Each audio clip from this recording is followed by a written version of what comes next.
할렐루야. 6월 23일 수요일 큐티 영상 시작하겠습니다. 오늘 말씀은 잠언 28장 1절에서 18절입니다. 오늘 말씀도 히스기야 시대 때 편집된 잠언의 말씀입니다.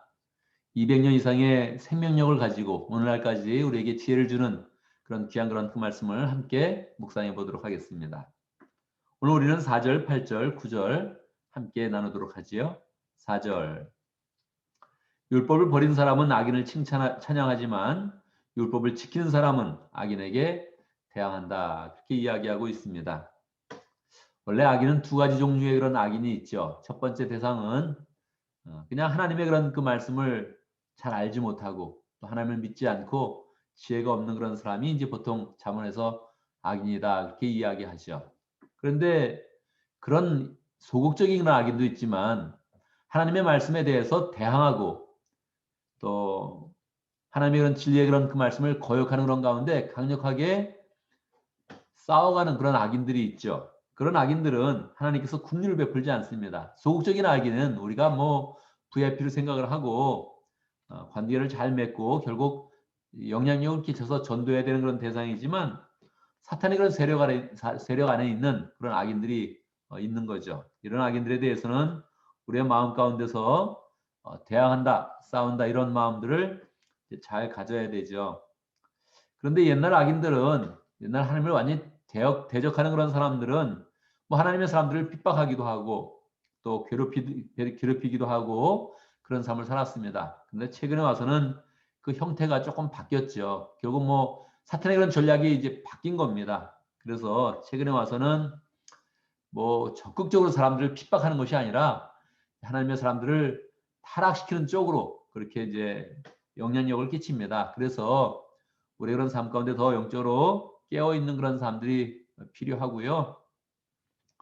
신앙적으로 볼 때도 옛날에는 하나님 믿는 사람들을 그냥 막 이렇게 핍박하면서 뭐 황제를 숭배해라 뭐 해라 이렇게 했는데 지금에서는 굉장히 교묘합니다. 지금 일반적인 그런 하나님의 그런 진리를 거역하는 그런 사람들은 보통 종교다원지를 제일 얘기를 많이 하죠. 그래서 하나님도 신이고 이것도 신이고 뭐 지구도 신이고 이렇게 해가지고 그 모든 그런 논점을 이렇게 없애버리는 것입니다.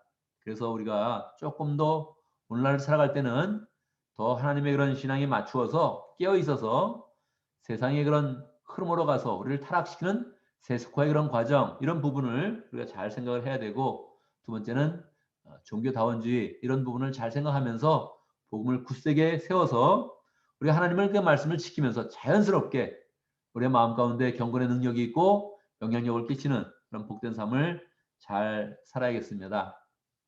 사실 우리 교단은 신사참배를 이제 반대하면서 신앙의 그런 경건을 잘 지켜왔던 그런 교단이지요. 뭐 지금에 와서 계속 그것을 언급할 필요가 없지만 우리는 역사적으로 꼭 기억을 해야 되는 것입니다. 우리가 함께 모여서 야 이거 일본 신을 섬겨도 괜찮다 이렇게 결의하고 또 실제로 예배를 드릴 때 먼저 그렇게 신사 참배를 먼저 하고 나서 예배를 드렸던 그런 역사가 우리 한국교회에 있었다는 것입니다.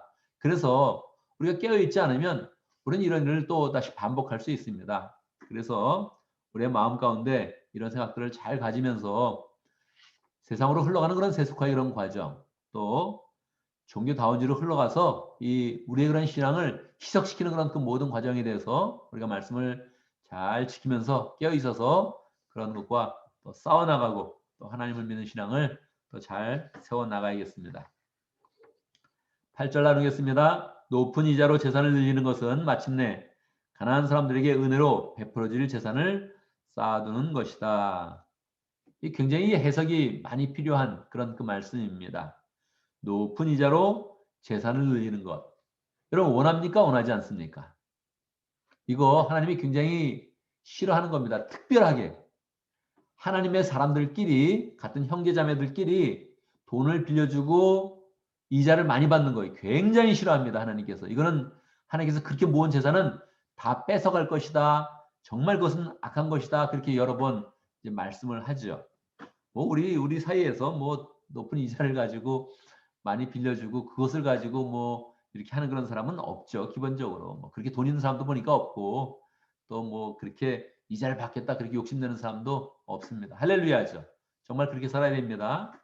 그런데 높은 이자를 받겠다 하는 이 태도가 우리의 그런 삶 가운데는 기본으로 깔려 있습니다. 이건 뭐 세상의 기본적인 경제의 원칙입니다. 여러분의 경제의 기본적인 그런 원칙 무엇입니까? 적게 투자하고 많이 거두겠다. 이게 세상의 경제학의 가장 근간을 이루는 정신입니다. 적게 투자하고 많이 거둔다. 우리는 세상 속에 살고 있기 때문에 우리가 원하든 원하지 않든 이러한 생각이 한번 뿌리 내리면 우리도 그 속에 살고 있기 때문에 자연스럽게 우리도 이런 삶을 원하는 거예요. 그래서 최근에 와서 뭐 주식이다, 비트코인이다 얘기가 이렇게 많으니까 이 믿는 사람들 가운데도 마음이 한번 살짝 쉽게 올 수 있습니다. 야, 나도 적게 투자해서 많이 한번 거두고 싶다. 이런 생각들을 자연스럽게 이제 갖는 것이죠. 그래서 이러한 경향을 굉장히 우리가 조심해야 됩니다. 자, 그런데 하나님께서 이렇게 높은 이자를 가지고 재산을 늘리는 사람, 요 본문의 말씀 가운데서는 이것은 형제자매에게 돈을 빌려주고 이제 고리로서 착취하는 것을 의미하는 것입니다. 그러한 사람들에 대해서는 하나님께서 어떻게 한다고요? 다 뺏어갈 겁니다. 뺏어간 다음에 그 사람들이 돈을 쓰지 못하게 한다는 거예요. 그럼 누가 씁니까? 그 돈을. 그거는 가난한 사람들에게 은혜를 베풀어주는 그런 사람, 가난한 사람에게 친절을 베푸는 사람, 그런 사람이 다 그런 돈을 가져가서 쓰게 된다는 거예요. 어떻게 가져가요? 그거는 모르죠. 그거는 하나님이 그렇게 만들겠다는 겁니다. 그래서 우리가 만약에 투자를 한다면 야, 나도 비트코인 해야 되나? 뭐 이런 거. 이걸 너무 막 고민해서는 안 됩니다. 우리가 진짜 마음 가운데 투자를 한다 그러면 가난한 사람을 많이 도와줘야지 이렇게 마음을 먹어야 됩니다. 이게 이제 하나님의 법칙이라는 거예요. 저는 여러 번 얘기했지만 뭐 금융에 대해서는 반드시 현대인들은 알아야 됩니다. 이거를 잘 알아야 되는데 여기에서 이거는 이제 관리 차원에서 하는 것이지 여기에서 이렇게 해가지고 뭐 나도 누구처럼 대박 나고 싶어 나 돈 벌고 싶어 이런 돈은 다 없어진다는 거예요. 그래서 이 재산에 대한 기본적인 그런 생각들을 늘 하나님 앞에서 내가 축복을 받고 하나님 앞에서 경영해서 가난한 사람들 잘 도와줘서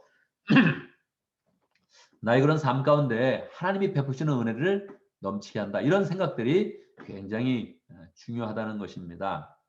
정말 너무 재미있지 않습니까? 돈을 많이 벌었는데 저 사람 대단한 것 같은데 결국 하나님은 돈을 못 쓰고 죽게 한다는 거예요. 이게 얼마나 참 놀라운 그런 일입니까? 저 사람 돈이 너무 많아. 그럼 대단한 것 같죠. 요즘 재벌들이 대통령보다 세요.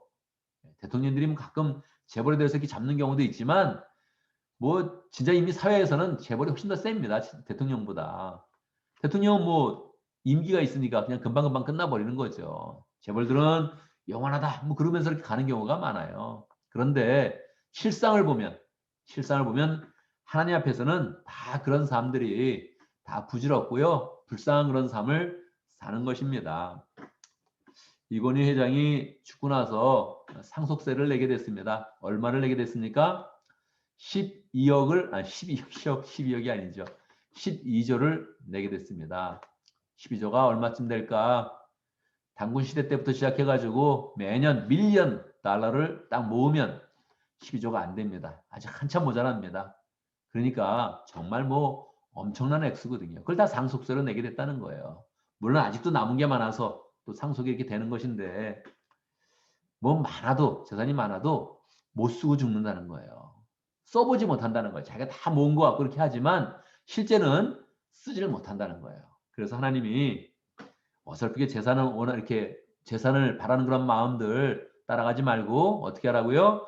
가난한 사람들에게 은혜를 베푸는 사람이 되라. 그러면 자연스럽게 나의 축복이 넘칠 것이다. 그렇게 생각을 합니다. 그래서 현대의 삶 가운데서 경제는 굉장히 민감한 것인데 우리 정말 우리의 삶을 어떻게든 잘 경영한다는 그런 마음을 잘 가져야 됩니다. 그런데 기본적으로 세상의 흐름에 그런 경제학에 기초를 둔 것이 아니라 언제든지 우리는 하나님이 이것을 어떻게 운영하시나, 하나님이 어떻게 경영하시나 이런 생각들을 가지면서 우리가 더 깨어있는 그런 삶을 잘 살아야겠습니다.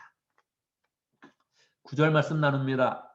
귀를 돌리고 율법을 듣지 않으면 그의 기도마저도 역겹게 된다. 우리의 그런 삶 가운데는요, 항상 말씀과 기도의 균형을 맞춰야 됩니다. 이게 굉장히 중요합니다. 말씀과 기도를 잘 균형을 맞춰서 이 영성을 관리하는 것이 굉장히 중요합니다. 너무 한쪽으로 흘러가면 그 밸런스가 깨지면서 이 영성이 크게 발전되지 않습니다. 기본적으로 일반적인 사람들은 기도에 더 접근성이 더 쉽죠. 기도는 다 눈 감고 하면 되는 것처럼 보이니까 기도를 소원으로 이렇게 빌면 된다고 생각하니까 기도가 쉽다고 생각하는데 실제는 그렇지 않습니다. 기도는 늘 말씀에 근거해서 기도를 해야 되고 또 기도를 통해서 말씀을 이제 푸는 그런 삶을 잘 우리가 가져야 되죠. 기도는 눈 감고 아무나 할 수 있는 것 같지만 사실은 기도를 자꾸 자기가 바라는 대로 하게 되면 기도에 그런 열심만 계속 내게 되면 그게 역겨운 그런 기도가 될 수 있다는 거예요. 이게 무서운 말씀 아닙니까? 왜 기도가 역겨울 수 있습니까? 하나님께 나아가는데. 자기의 그런 소원을 강력하게 가지면서 자꾸 하나님께 나간다는 거예요. 그러면 하나님이 역겹게 본다는 거예요. 그래서 어떻게 해야 됩니까?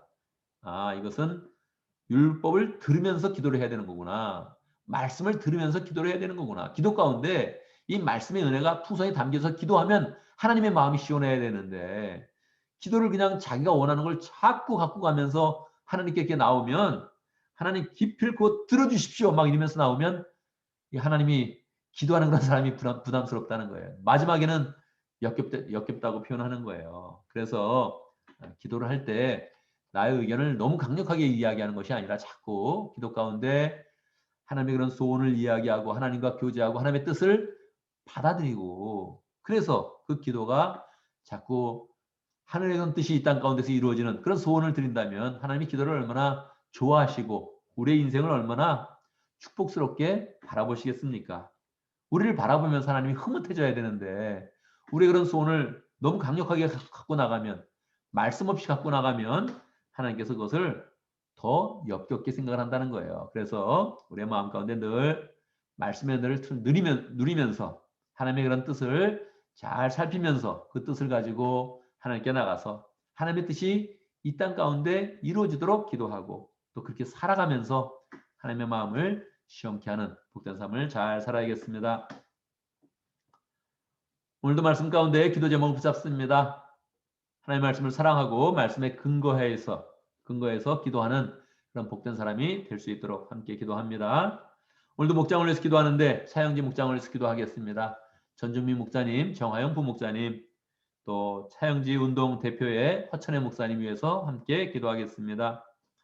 오늘 우리 교회를 위해서 기도하는데 우리 주일 예배와 또 말씀을 위해서 기도하겠습니다. 예배라는 것은 참 늘 위해서 기도를 많이 해야 됩니다. 왜냐하면 이 예배가 은혜를 끼치는 시간인데 여러분 생각해 보세요. 예배에 은혜를 끼치는 사람도 있고 예배에 나와서 은혜를 받고 가겠다 이런 사람이 있습니다. 굉장히 좋은 그런 뜻이지만 내가 은혜만 내가 받아서 내가 가겠다 이렇게 하는 그런 사람은 예배에 유익이 되지 못합니다. 그래서 예배를 이렇게 허무는 그런 삶을 살게 되는 거예요. 그러니까 우리가 늘 예배를 충만히 해서 우리 존재가 예배를 풍성케 만들고 우리 존재가 또 다른 사람을 더 세워가는 그런 복된 그런 삶을 잘 살아야 되는 것입니다. 말씀을 위해서 기도해 주시기 바랍니다. 오늘 저는 또 설교를 잘 마치려고 그러는데 제가 요즘에 또 설교 때문에 또 스트러글도 많이 합니다. 하루에 마치지 못하고 이틀 3일 계속 흘러가고 있는데 또 은혜를 주셔서 설교를 마칠 때 은혜 가운데 잘 마치고 또 기쁨으로 설교 시간을 잘 기다릴 수 있도록 기도해 주시기 바랍니다. 제가 먼저 기도하고 함께 기도하는 시간 갖도록 하겠습니다. 기도합니다.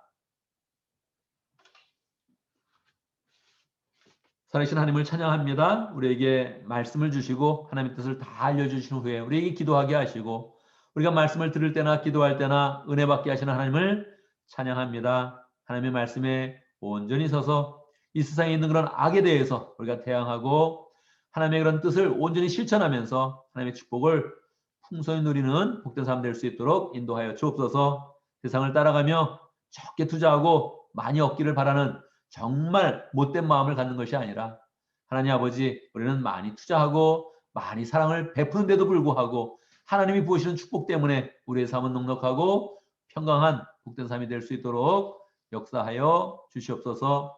하나님 아버지 우리 가운데 목장을 허락하셔서 우리가 마음껏 희생하고 또 섬기고 봉사하는 그런 사역의 장을 허락하여 주셔서 참으로 감사합니다. 목장을 통해서 우리가 늘 하나님의 축복을 더 풍성히 누릴 수 있도록 인도하여 주옵소서. 차양지 목장의 전정민 목사님, 정하영 부목사님 축복하여 주시고 함께 모일 때마다 은혜가 풍성하게 하시고 신앙 가운데 자라가며 성숙하며 하나님의 멋진 그런 일꾼들 될 수 있도록 주님께서 축복하여 주옵소서. 공부하고 있습니다. 우리 차양지 목장의 목자님, 부목자님 다 축복하여 주시고 목원들도 함께하여 주셔서 늘 모일 때마다 은혜와 소망이 풍성하게 나눠질 수 있도록 역사하여 주옵소서. 차양지 운동을 벌이고 있는 우리 허천의 목사님 축복하여 주시고 차양지 운동도 축복하여 주시고 이 시대가 새로운 그런 세대 가운데 신앙이 잘 전수되지 못하고 있습니다. 불쌍히 여겨주시고 하나님 신앙이 잘 전달될 수 있도록 다음 세대에 우리가 신앙을 잘 전수할 수 있도록 축복하여 주옵소서. 교회를 위해서 기도합니다. 하나님 아버지 이제 교회에서 예배를 드리기 시작했는데 이 모임이 은혜로운 시간 될 수 있도록 인도하시고 모이면 뜨거운 그런 마음들이 잘 모아지며 함께 서로 세워가는 복된 예배 될 수 있도록 역사하여 주옵소서. 오늘 저는 또 설교를 준비합니다. 하나님 준비하는 과정부터 은혜를 부어주시고 전할 때마다 함께 말씀 가운데 하나님의 은혜를 더 풍성히 체험할 수 있도록 인도하시고 말씀대로 지켜서 살아가는 가운데 하나님의 은혜가 우리 가운데 풍성히 열매 맺을 수 있도록 역사하여 주옵소서. 하나님 아버지 오늘 수요일을 맞이했습니다. 오늘 모든 일 가운데 함께 해주시고 하나님 우리가 맡은 일들은 다 우리가 할 때마다 예수님의 은혜와 사랑과 능력이 풍성히 드러날 수 있도록 인도하여 주옵소서. 하나님이 싫어하는 것 생각도 하지 않게 해주시고 시작도 하지 않게 하시고 마음의 계획이 없어질 수 있도록 역사해 주시고 우리가 늘 어떤 일을 하든지 하나님께 영광 돌리는 복된 하나님의 백성들 될 수 있도록 축복하여 주옵소서. 우리의 모든 그런 일 가운데 함께 하셔서 사고도 막아주시고 필요 없는 일들은 다 막아주시고 재앙으로부터 항상 보호해 주셔서 하나님의 은혜 가운데 지내며 하나님께 영광 돌리는 복된 삶을 잘 살아가는 공동체 될 수 있도록 역사하여 주옵소서. 예수님의 이름으로 기도드리옵나이다. 아멘.